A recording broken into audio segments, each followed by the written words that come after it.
So Pam has been a friend and a colleague for decades, and she spent her entire career in Knoxville in banking, and she has impacted so many lives through both her banking career and her volunteer life. Pam and I grew up in Hawkins County in Churchill, Tennessee. She was a couple of years apart from me in school, but I always knew about her because she was academically outstanding and she was a great cheerleader. But we all looked to Pam for guidance and for advice on our lives and in our business. Pam puts the brakes on. She's our governor, and though she is little, she is fierce.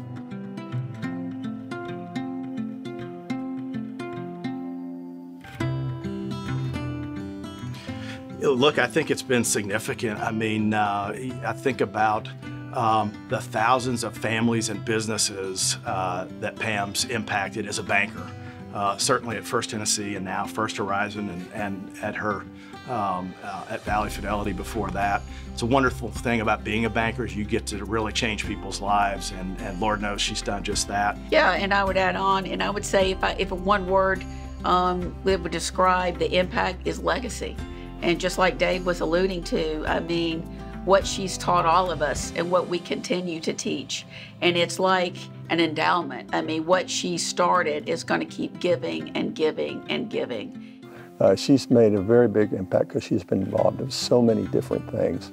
And I've touched on her, United Way and some other things, but other organizations, she's very involved. Everyone at that bank gives back to their community.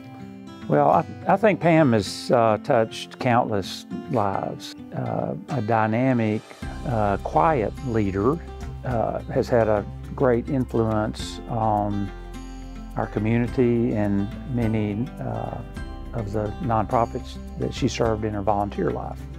Being a mentor to me means listening and listening carefully, asking questions, getting to know that person. It also means giving clear and direct and objective feedback.